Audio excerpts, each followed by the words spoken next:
Hello दोस्तों, श्री राधे राधे। आप सभी का स्वागत है आप सबकी अपनी यूट्यूब चैनल पे। आप लोग कैसे हैं? ठीक होंगे, स्वस्थ होंगे और बढ़िया ही होंगे। दोस्तों, वीडियो को अंत तक देखना है। वीडियो कहीं से अच्छी लगी तो वीडियो को लाइक करना, चैनल को सब्सक्राइब करिएगा और वीडियो में ऐसे ही बने रहिएगा।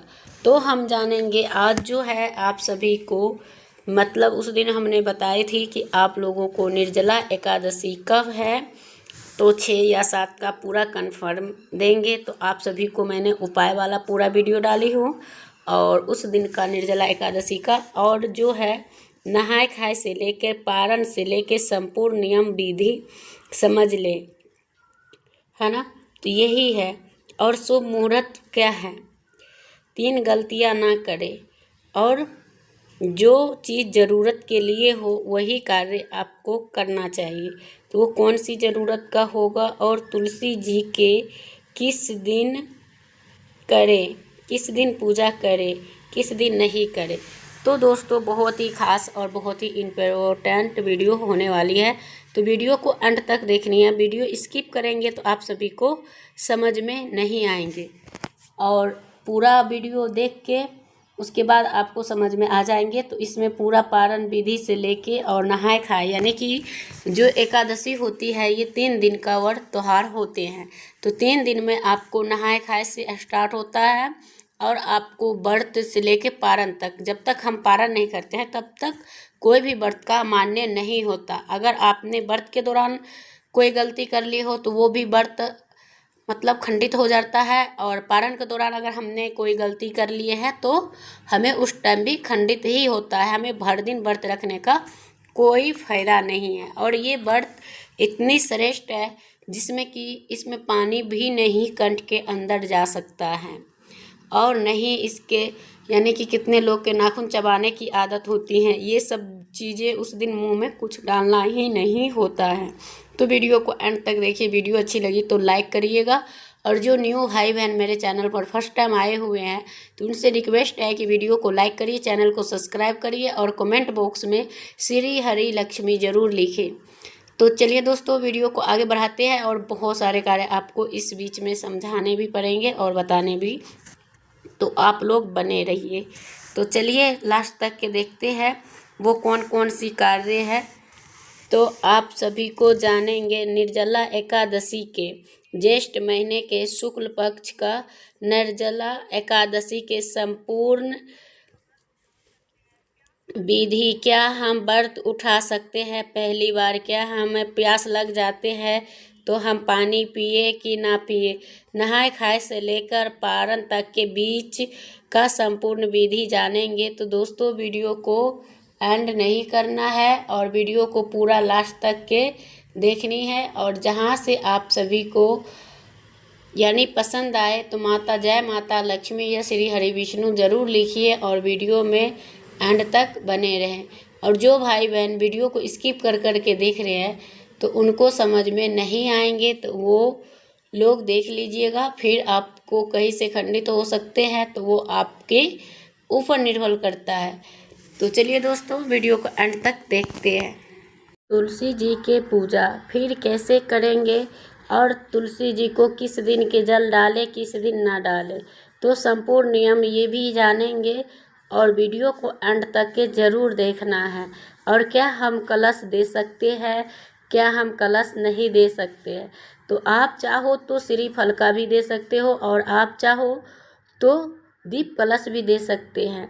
तो ये सब, मगर कलश ज़रूर स्थापित करके उसके बाद ही पूजा करना चाहिए। और वीडियो को इससे पहले आप सभी को लाइक करना होगा और सब्सक्राइब ज़रूर करिएगा, और पूरी वीडियो एंड तक के देखते रहिएगा, और सबसे पहले इनका नोटिफिकेशन आपके साथ पहुंचेंगे। तो आपको एंड तक के ज़रूर बनी रहना है और आप लोग जानते रहेंगे। तो पारण के शुभ मुहूर्त क्या है ये सब सभी कुछ जानेंगे, तो लास्ट तक के बने रहना है। तो आप सभी को ऐसे ही बने रहना चाहिए और बहुत ज़्यादा तक देखना चाहिए। बहुत ज़्यादा लोग को ऐसे भी होता है कि नहाए खाए से लेकर और नहाए खाए यानी कि नहाय खाए के दिन आपको जो है सात्विक भोजन लेना होता है और उनके बाद ही आप सभी को तो करना चाहिए और उन्हीं के बाद फिर आपको जो है और तो वीडियो को अंत तक तो ज़रूर से देखते रहिएगा और एंड तक के बने रहिएगा। और इसमें जो है नहाय खाए के दिन आपको सबसे खास और महत्वपूर्ण होते हैं तो और आपको उसी समय आपको करने चाहिए और उनके साथ साथ आपको बहुत ज़्यादा ध्यान रखनी भी होती है और करना भी होता है। तो को बहुत ही अधिक लाभ मिलता है और बहुत ही ज़्यादा खुशियाँ मिलते हैं अगर हम इन चीज़ों को नियम से पालन करते हैं। तो नहाए खाए के दिन हम जो लोग हैं वो जैसे सात्विक में आलू का जो सब्जियां होती है वो चने की दाल ये सब भी खाते हैं। और इस एकादशी के जो जानते हैं वो भीमसैनिक एकादशी भी कहा जाता है। और ये एकादशी का जो व्रत होते हैं ये निर्जला एकादशी का व्रत अगर कर लेते हैं तो आपको 12 या 24 एकादशी का फल मिलते हैं। तो आप लोग ज़रूर से करिएगा तो इसका फल आपको ज़रूर मिलते हैं तो आप लोग ज़रूर से करिएगा। तो चलिए फिर उनके बाद जो है और आप व्रत रखिएगा। और सबसे पहले आपको बता दूं जो एकादशी का व्रत होता है और 3 दिन का होते हैं हर एक वीडियो में मैंने बताई हुई हूँ।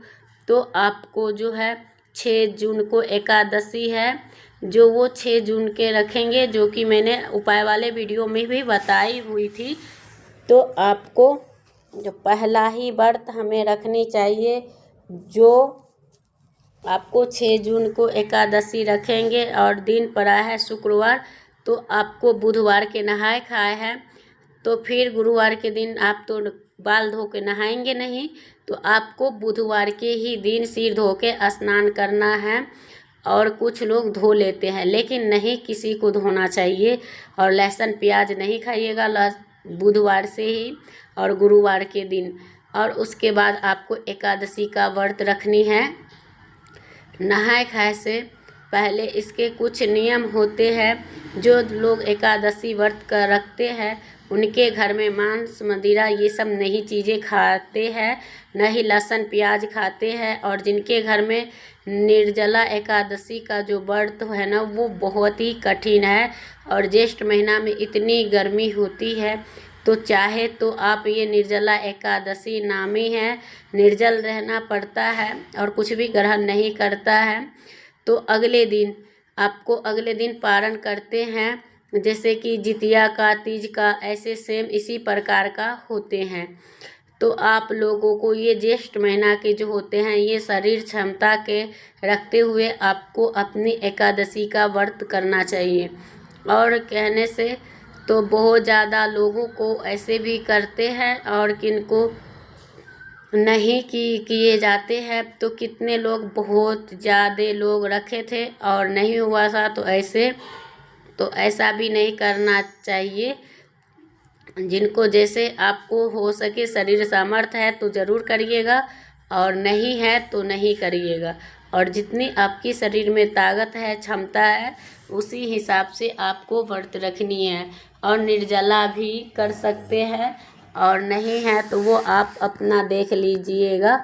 और बहुत ज़्यादा गर्मी पड़ती है तो अगर बीच में प्यास लग जाती है तो थाली में पानी रखकर और जैसे पशु पानी पीते हैं ना बराबर लेवल में रख के और वैसे ही पानी पी लीजिएगा। और तो घुटना के बल से सो के भी पी सकते हैं जैसे पशु पीते हैं, सेम उसी प्रकार पीते हैं। तो वैसे ही आपको पी लेते हैं और आपको ऊपर कोई दोष नहीं लगेगा।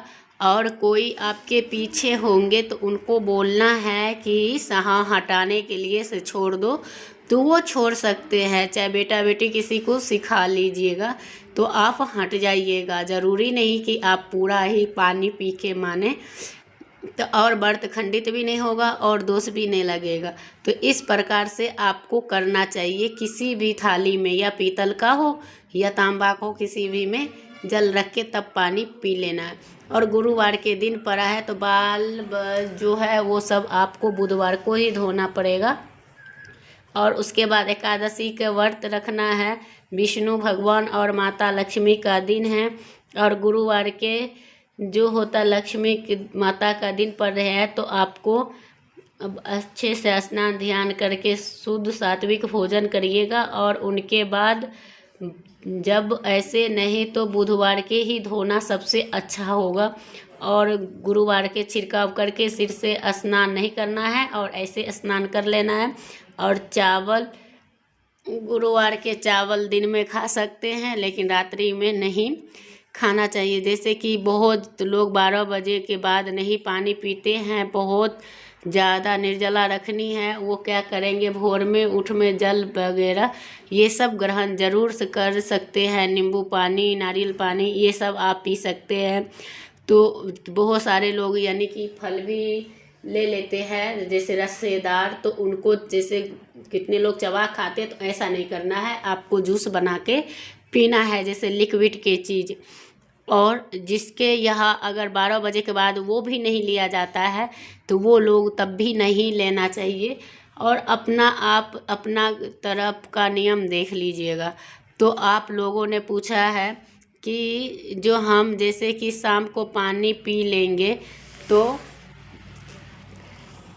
उपवास रख के पी सकते हैं, तो कोई दोष नहीं लगते हैं। जब प्यास लग जाती है तो पानी पी सकते हैं, चाहे तो फलाहारी नहीं किया जाता है। लेकिन जो बहुत श्रेष्ठ होते हैं और व्रत करने के साथ साथ इच्छुक है, वही लोग कर सकते हैं। अगर नहीं है तो आप लोग ये एकादशी को मत ही करिए, क्योंकि ये एकादशी बहुत ही कठिन होता है और इतनी भयानक गर्मी में पड़ती है। तो मनुष्य का प्यास जाहिर सी बात है कि लगते ही लगते हैं। तो आपको ये व्रत के दिन आपको जो है, और जो बरस उरस करके दशमी के रात में यानी कि गुरुवार के ही दिन बरस उरस करके रखना है, क्योंकि दांत में अन्न फंसा हुआ नहीं होना चाहिए। और फिर दातुन नहीं है तो नया ब्रश का प्रयोग कीजिएगा। और कोई भी अगर चाहे आप कोई भी लकड़ी से या कोई बांस से, चाहे अमरूद की लकड़ी से, इन सब से भी आप कर सकते हैं, या नीम के पेड़ की टहनी से। तो आपको जो सूर्य देव को भी जल देने हैं, और अगले दिन जैसे पारण करन सुबह में जो उठेंगे पूजा करने के लिए, और गंगा जल से छिड़काव भी करना है। और उनके बाद बहुत ज़्यादा फेस्टिवल भी आते हैं, तो उसमें पूरे घर में कर सकते हैं। और उनके बाद आपको व्रत रखना है, भगवान विष्णु का नाम लेते हुए ओम भगवते वासुदेवाय के जाप करते रहनी है। और विधि विधान से हमें पूजा करने हैं। फल में केला और आम जरूर चढ़ाइएगा। और विष्णु भगवान के प्रिय भोग है, शुक्रवार पड़ा है तो आप सफ़ेद चीज़ का भी भोग लगा सकते हैं, मखाने का, खीर का भी, और बर्फ़ी भी, ये सब भी, पेड़ा भी आप बना के चढ़ा सकते हैं। तो चलिए, आप लोग खीर भी बना के लगा सकते हैं साबूदाना का, यानी कि चावल के नहीं। क्योंकि चावल के खीर नहीं बन सकता, उस दिन एकादशी है। जब आप पूजा प्रारंभ करते हैं तब, तो जब से पूजा प्रारंभ हो जाती है तब ये से करना चाहिए। और उनके बाद कभी भी दीपक हमें दहिना ही साइड रखना चाहिए, और गौ माता का घी का ही दीपक होनी चाहिए। और दान करने के साथ साथ आपको अपने साथ साथ बहुत जूता, चप्पल, छाता, जल से भरा हुआ घड़ा, पंखा, ये सब भी आप दान कर सकते हो। तो जो भी आपको समर्थ हो वही चीज़ दान करिएगा। और आप चाहो तो अपने पति कर रहे हैं तो पत्नी के लिए, पत्नी कर रहे हैं तो पति के लिए कुछ भी आप बनियान या टी शर्ट कुछ भी दे सकते हो। अगर रखा हो तो दान कर सकते हैं, तो व्रत के दिन। और नहीं, और जो पत्नी है उनको भी 16 श्रृंगार में कोई सा श्रृंगार का चीज़ दे देना चाहिए, तो उससे उसको ज़्यादा लाभ मिलता है। और जो व्यक्ति यानी इतने भारी कठिन व्रत रखवा के और उनके साथ जो व्यक्ति लड़ाई झगड़ा कर रहे हैं तो सारे पाप उन्हीं के ऊपर जाता है। और उस समय अगर कोई लड़ते लड़ते अगर सो जाता है तो उनका बहुत बड़ा पाप लगते हैं, क्योंकि जब व्यक्ति ज़्यादा बोलेंगे तो आपको शाम से जो इच्छा हो वो खा सकते हैं। जैसे कि सुबह में आपको एक ही समय भोजन करना है, जब भी पारण करें तो एक ही समय करना है। और इस बार पारण दोपहर में ही होगा, तो आप लोग बने रहिएगा। और तुलसी पत्र दोनों दिन ज़रूर चढ़ाइएगा। और शनिवार के दिन पारण है तो आप भोग में ज़रूर डालना है, तो आप लोग को ज़रूर करना है। और आपको सारे बातों समझ में आ गए होंगे। तो आपको बता दूं कि तुलसी जी को पूजा के लिए तो आप जो दान पुण्य कर रहे हो तो उसी समय आपको करना चाहिए।